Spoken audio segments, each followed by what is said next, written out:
Hi, good evening, everyone. My name is Joanne Butler, and I work for Medtronic. And tonight I have the pleasure of hosting this webinar where you'll get to hear from Dr. Bukkapatnam. So Dr. Bukkapatnam is both a urologist and a urologic surgeon that specializes in male and female urology and voiding dysfunction. So tonight, Dr. Bukkapatnam will be speaking on overactive bladder, urinary retention, and fecal incontinence, as well as a therapy called InterStim that helps to treat those. As I mentioned, I work for Medtronic, and that's the company that developed the therapy. You probably don't know that name, Medtronic, but you may know someone that has a pacemaker, and that's really what we're probably the most commonly known for. So just a few housekeeping. If you have any questions, feel free to type it in the Q&A. It's at the lower portion of your screen. All the names will remain anonymous, and we will answer these questions following the presentation. Everybody's phones were muted upon entry, and we will just get started right now. So without further ado, Dr. Ravi Bukkapatnam. Thanks, Joanne. Welcome, everyone, to this. Hope you all can, there we go, hear me okay. And welcome to the evening. We'll talk about some of the more contemporary therapies that we really have now for both overactive bladder, for urinary retention that's non-obstructive, and also for fecal incontinence. So for me, it's very exciting to talk about this. I've been involved in the neuromodulation world for a long time, and actually had the privilege of starting it with it about 25 years ago, or nearly so. And so, and it just so happens this is the 25th anniversary of neuromodulation and InterStim. So, very appropriate topic for tonight. So this technology really allows you to live your life without encumbrances that are given by your bladder and bowel as well. And so it really is transforming life. It's transforming quality of life, and so it is truly an exciting thing to be able to give the patients.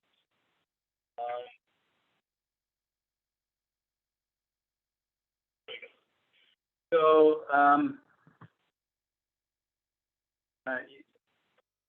my office phone number there is actually incorrect, so it's 258-9565. So we'll get it correct for you. But either way, overactive bladder is extremely common. 3 to 38 million Americans suffer at any one point in time. And the majority of these people actually don't even want to talk about it with their physicians. And so it's a disease that's left in the closet, and unfortunate so because there are things that we can do about it. And these are the kind of questions that you see here that people think about. Can I ever regain control? Can I go to the movies? Can I go to an outdoor celebration? Can I get a job? So these are some very significant impacts on life that these patients go through. And it's really, for people like me, we have to do a better job getting the word out, getting patients to understand that there are things that we can do to fix this. So what I'd like to do is really go through the disease state and so that you all understand what bladder and bowel control are all about, talk about the pathways that we now have that we can utilize, and then what are some of the treatment options, and hopefully give you a chance to ask some questions and answers. So like I started off by saying, you're not alone there. It is an extremely common condition. As far as overactive bladder is concerned, about 38 million Americans suffer. 20 million Americans suffer from fecal incontinence, which is just really kind of an astounding number, especially given the fact that we have so many things that we can do to fix this. Just again, on the right side, you can see in comparison, vision problems, 12 million Americans, asthma, 17 million. So both of the conditions that we're talking about, more common than that. So what does overactive bladder mean? What does urinary and bowel incontinence mean? It means frequent accidents, having to run to the toilet, feel like you have to go right now.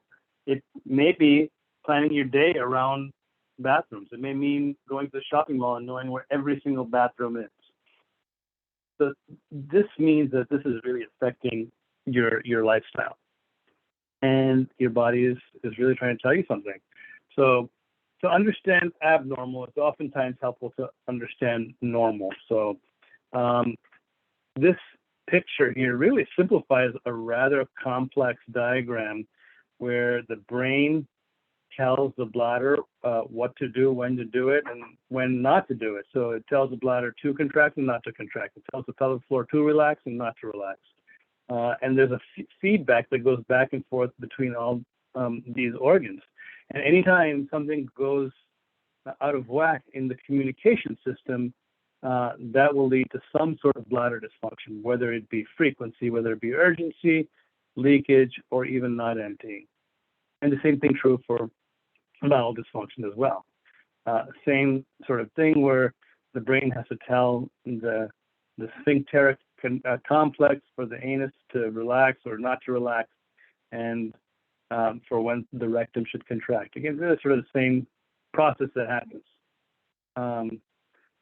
So any problem, any issue with the nerves, any issue with the communication, whether it be from neurologic conditions or spinal cord conditions, etc., any of these can ultimately lead to voiding dysfunction and to bowel dysfunction.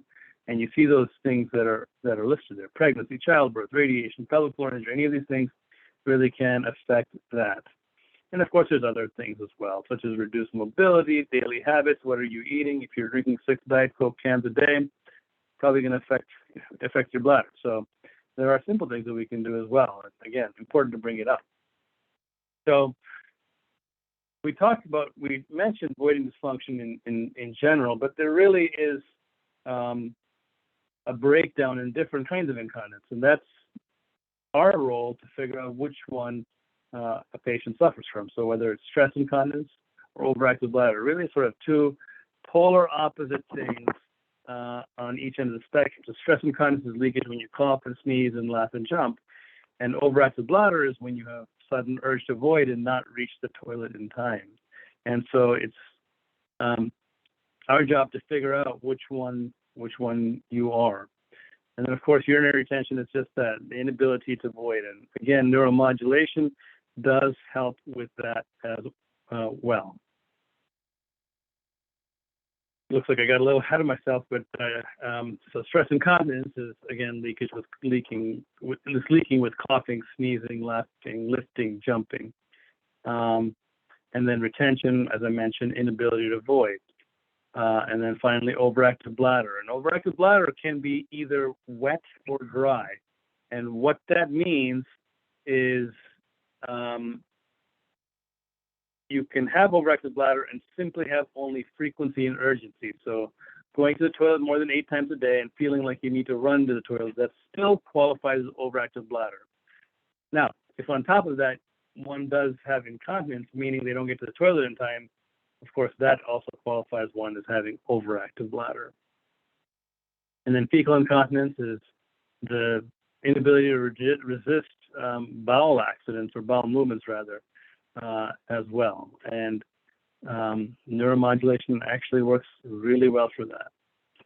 So the good news from all of what we're talking about is, in the past, other than some medical therapies, the story ended. And really, with what we're talking about today, it doesn't end, and actually it just begins, because these therapies really do give your life back to you. But again, as I said, you do have to go through the process and understand that we have to diagnose the proper condition, talk about the simple things, talking about lifestyle change and dietary change to see if we can affect a positive outcome. And there are oral therapies that do work. So again, all patients will go through this pathway, but there's a proportion of patients that fail the pathway. And so that's where advanced modalities or advanced therapies do come in. So simple solutions, such as cutting out the 6-pack of Diet Coke a day, makes a difference. Physical therapy makes a difference. Exercise, truthfully, makes a difference in everything. It improves your overall outlook in life. It improves mental well-being. It improves your body habitus. So can't understate the importance of that. And then we do have medications that we can utilize. They come in two different families of drugs nowadays, but many of them do have side effects. They cause dry eyes, dry mouth, constipation. Some of that class of drugs actually cause a potential rise in blood pressure. So it's not without potential issues that these oral medications come with. But for a proportion of patients, they do help, and we certainly would try them first to treat the condition. Now, what happens when medications fail, when conservative therapies fail or don't give the desired amount of relief? In this situation, this is where the advanced therapies or advanced modalities come in. And for bladder control, I'm talking about them separately. For bladder control, InterStim is a pacemaker for the bladder, simply put. It's stimulation of that nerve that you saw in that picture where the control mechanisms exist that can redefine the control that the brain has on the bladder. Now, Medtronic neurosystem is stimulating that same nerve, but down in the ankle, and it also works for this condition. And then finally, the injected medications that you see listed there is typically referring to Botox, which helps, but has to be repeated very frequently, or at least every 6 months. So this is probably the order in which I consider these treatment options the way they're listed here. Now, for bowel control, so InterStim, just as a history lesson, InterStim actually came about for bladder control first. So when we started implanting InterStim in the late 90s, we were doing it for overactive bladder, for frequency, for urgency. And then about almost 10 years later, we said, wait a second, all these people with bladder issues, their bowel issues are going away, and finally noticed that actually it works for bowel as well. So it helped all these patients. And then, of course, the studies were done to prove that it helps patients with fecal incontinence as well. So kind of exciting for that therapy, because there was really not much in the way of anything else we could do for those other than significant reconstruction. Now, I mentioned Botox as a therapy. It's only for overactive bladder. And one of the risks of Botox, which we have to be tolerant of, is the fact that some patients may need to catheterize themselves afterwards. And it is a procedure, so it requires some level of dedication to that. I mentioned the neurosystem, which is basically posterior tibial nerve stimulation, and we offer this to our patients as well, and usually once a week, every week, for about a 30-minute or so session where we put the small, tiny needle, acupuncture-sized type needle you see here behind the ankle, and stimulate that nerve. And that nerve does ultimately transmit up to the sacral plexus, which is where InterStim works at. And it can actually even be given in monthly maintenance sessions for longer-term relief. Finally, the most exciting thing for me to talk about is sacral neuromodulation, because it truly offers patients a revolutionary way to change their symptoms for the long term. And it's a relatively simple process to go through this. We do a test where we put some wires alongside the nerves that control the bladder and stimulate those nerves for about 3 days or so. And if it works for you, then we bring you back, go to the operating room, and implant a small pacemaker to do the same thing that the external wires do. And you can see the pictures here, and I'll hold one in my hand here so you can see exactly what it looks like. It looks just like that picture. Now, this battery has been updated as of within the last month, and it's really exciting to report that this thing here lasts 10 to 15 years, which is really just outstanding for a battery to last that long. Now, Medtronic was also a pioneer in rechargeable technology, and they delivered a smaller device that's rechargeable. You can see how thin it is. I'm holding it next to my face so you get perspective, but it's very small, very thin, looks like basically a small USB port. This is rechargeable, where one places a small device that sends energy into it, kind of like a cordless toothbrush or cordless shaver, etc., and recharges it. And that one actually this small one lasts for 15 years as well. So, but it requires element of work and maintenance to keep it programmed. So the other important point, and I'm certainly maybe getting ahead of myself here with the slides, but I'd point out I said these were revolutionary. Why did I say that? Because we're talking about Medtronic, but it's important to know that Medtronic pioneered this technology, number one. It's important to know that they pioneered the technology for MRI safety. It's important to know that the leads themselves that connect to these pacemakers are also MRI compatible. So when we're talking about patients and devices that we're putting in for 10 and 15 years, and healthcare changes over time. I'm not what I looked like 10 or 15 years ago for sure. And our health changes develop over time. And so Medtronic has gone, I think, the extra mile in predicting what a patient's journey will be and, future-proofing the technology that we're putting in today for the patient's potential conditions tomorrow, next year, a decade from now. So, like I said, we do the test first, and it's a simple test that we typically do in the surgery center. It can be done in the office. It's a tiny little wire that goes through a small needle, and within 3 days, typically, you'll know if this works for you, and we bring you back in 3 days, and we see how you do. And in our hands, about 80+% of patients have success. 80 to 90% of patients have success with significant improvement in their quality of life. And you see that it stacks up really with the results nationally as well. Our numbers match up, probably because we've been doing it so long, but we're good at it. But it does provide patients with significant relief of their OAB symptoms, their potential non-obstructive urinary retention or fecal incontinence. And you see here again exactly that patient who would be a candidate for this. So I think I'll stop talking here. And again, let me make a correction for the phone number there. It's 258-9565, 258-9565 if you need to reach me. I'm happy to talk to you about it. And on the left side, you see the bladder specialist or bowel specialist websites. You can find a physician in your own community as well. I hope that helps. Let me open my chat box here and see if there are any questions. If so, welcome any questions be entered here, and I'll read the question out and I will answer it.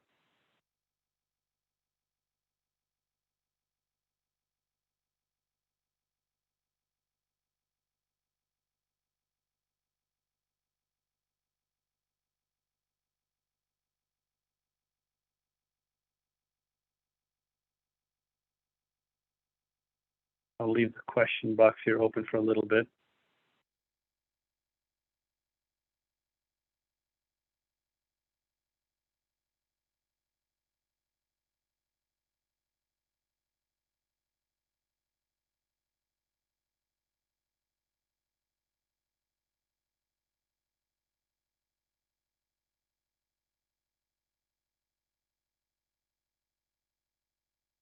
So I don't see any questions, but maybe I'll just talk about a few of the questions that sometimes arise very frequently. Number one, this is not a trial therapy. This is not experimental. This is FDA approved. It is approved by insurances, so Medicare pays for it. Most commercial plans pay for it. So it's covered by insurances. I talked about MRI safety. It is MRI compatible, so that's another very important thing to remember. I see a question here, how long is the surgery? The test takes me typically between 5 and 10 minutes, maybe 20 minutes at most, and the implant itself takes me about 20 to 30 minutes, again, at most. It's all outpatient. It can be done either in a surgical center or an outpatient center, or even, of course, in the hospital as well. And as far as, I'll take that question a little bit further, and as far as recovery, et cetera, the patient is in the hospital for about an hour or so after the procedure, and then they go home. We always recommend patients do light duty for at least 2 weeks to allow everything to heal in. But you'll be walking around. You will be able to potentially, depending on the job, of course, go to work within a week or two. And then recovery is otherwise relatively minimal, maybe a little bit of soreness in your low back. And again, I just see another question here that says covered by Medicare ? As I said, it is covered by Medicare and typically all commercial insurances as well.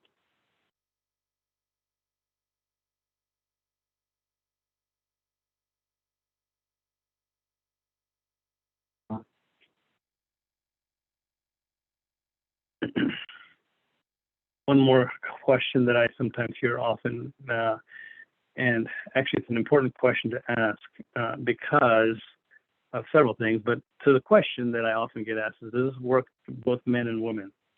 Number one, the answer is yes. It works equally efficaciously in both men and women. Why do I say this is an important question, though? I say this is an important question because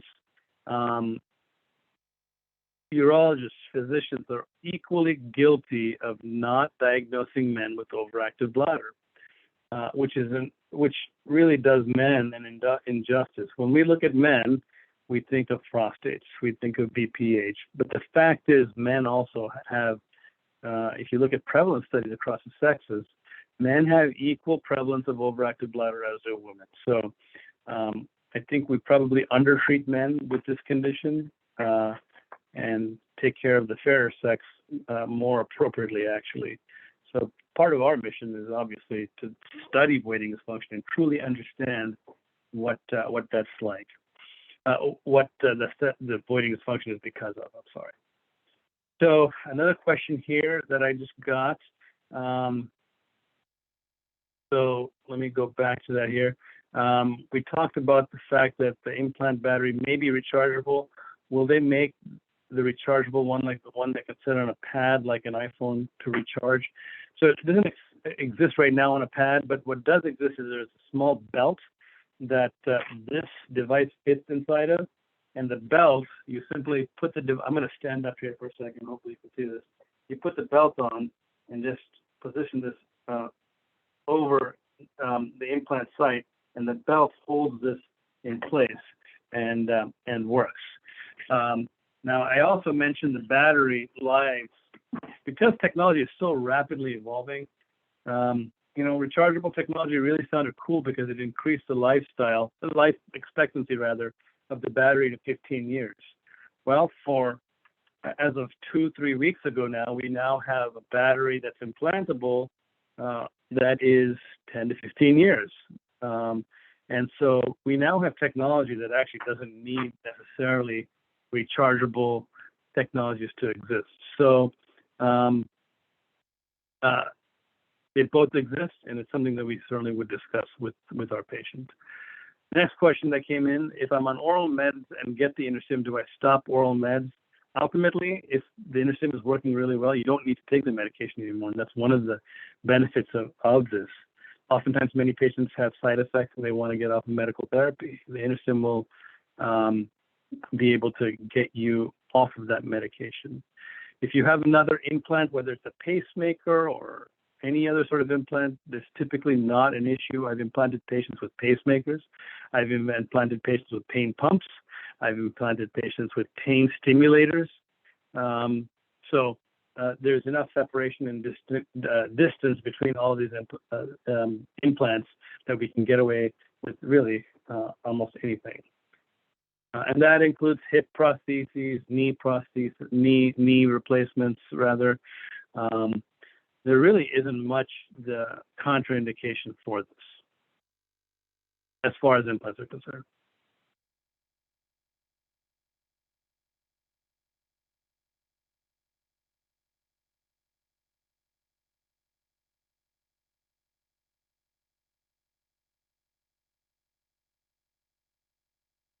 Give another minute for questions, and if not, we'll get you in time for the nightly news. And certainly thank you for your attention. So here's another question I just got in the nick of time. So will I have trouble getting through TSA at the airport? Absolutely not. number one, you will have an identification card that will be given to you with it's printed out and has your information on it. So that identifies what you have. And TSA should respect that. It'll have the name of the company, your name, and what exactly device you have. So it should not be an issue. Nor is an issue go through store security. Oftentimes, when you go to Walmart or Walgreens, you go through these gates that scan people, and so none of those things should be an issue.